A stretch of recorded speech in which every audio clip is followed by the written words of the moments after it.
Урматтуу мекендештерим, бардыгыңыздарга белгилүү болгондой, өлкөбүздө президенттик шайлоо жараяны жүрүп жатат.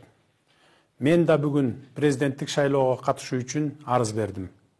Ошого байланыштуу сиздерге кайрылып олтурам.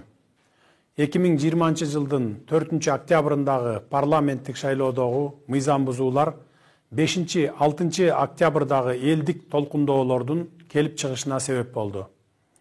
Бишкекте жана башка аймактарда нааразычылык акцияларга миңдеген адамдар катышты.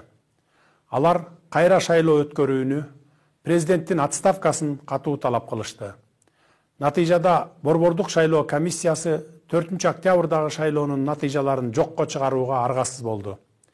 Элдин талабы боюнча мурдагы өкмөт отставкага кетти жана өлкө конституциясында белгиленген тартипте жаңы өкмөт түзүлдү. Президент Сооронбай Жээнбеков өз ыктыяры менен кызматтан чегинди. Бул 21-кылымдын башындагы Кыргызстанда болгон ири бурулуш окуялардын бири экендигинде шек жок. Бул жеңиш жалпы Кыргызстандын элинин жеңиши болду. Элдик бийлик кыска мезгил ичинде өлкөбүздө саясий жана социалдык туруктуулукту калыбына келтирди. Бардык эл аралык милдеттенмелер, буга чейинки эки тараптуу жана көп тараптуу келишимдер жана макулдашуулар толугу менен аткарылууда. Ошол эле учурда, урматтуу мекендештер, алдыбызда олуттуу жана жооптуу маселелер бар. Биринчи, элдин талабын аткаруу максатында конституциялык реформалар даярдалууда. Жакынкы күндөрү конституциянын жаңы долбоору Жогорку Кеңештин кароосуна берилет. Баш мыйзамга өзгөртүүлөр боюнча ар бир жарандын сунушу эске алынат. Жаңы конституциянын долбоору эл тарабынан колдоого ээ болсо, өлкөдө башкаруунун жаңы системасы түзүлөт. Экинчи, келерки парламенттик шайлоолорду конституциялык реформалар аяктагандан кийин 2021 жылдын жаз айларында өткөрүү болжолдонууда. Бул маселе боюнча Жогорку Кеңеш тийиштүү мыйзам кабыл алып, мен ага кол койгом. Үчүнчү, Борбордук шайлоо комиссиясы мөөнөтүнөн мурдагы президенттик шайлоону 2021 жылдын 10 январына белгиледи.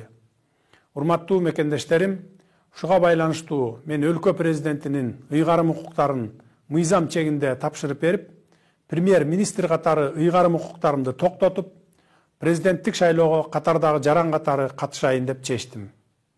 Мындан ары президенттин милдетин баш мыйзамга ылайык Жогорку Кеңештин төрагасы аткарат. Учурдан пайдаланып, менин талапкерлигимди колдогон бардык саясий күчтөргө, коомдук ишмерлерге, жарандык коомго, медиа тармагына, илимий жана чыгармачыл чөйрөнүн өкүлдөрүнө рахмат айтам. Мага саясий кырдаалга байланыштуу ар кандай саясий күчтөрдүн басымына карабастан бир эмес 3 ирет ишеним көрсөтүп келген Жогорку Кеңештин депутаттарына терең ыраазычылык билдирип рахмат айтам. Мындан тышкары, чогуу иштешкен бардык бийлик бутактарынын, мамлекеттик жана жергиликтүү өз алдынча башкаруу органдарынын жетекчилерине терең ыраазычылык билдирем. Президенттик жарышка аттанган болочоктогу атаандаштарымдын ар бирин урматтайм жана аларга ийгилик каалайм. Ошол эле учурда суранып кетер элем. Шайлоодо өлкөбүздүн түндүк түштүккө, элибиздин урууруга жана тууган туушканга бөлүнүшүнө жол бербейли. Ар бирибиз үчүн элибиздин тынчтыгы, коомубуздун ынтымагы жеке мансаптан бийик болуш керек. Шайлоонун шары менен амбиция калтырып, өлкөбүздүн бүтүндүгүнө, мамлекетибиздин бекемдигине доо кетирбейли. Сүйүктүү Кыргызстаныбыздын тагдыры саясаттын курмандыгы болбош керек.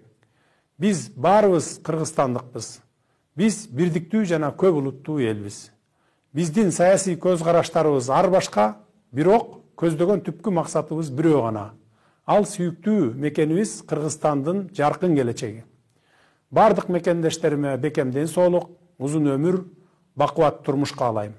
Жергебизде тынчтык, эл ичинде биримдик, ынтымак, рашкерлик болсун. Өлкөбүз гүлдөп өнүксүн. Биздин ураан бирдиктүү эл, өнүккөн өлкө. Көңүл бурганыңыздар үчүн ыраазычылык билдирем.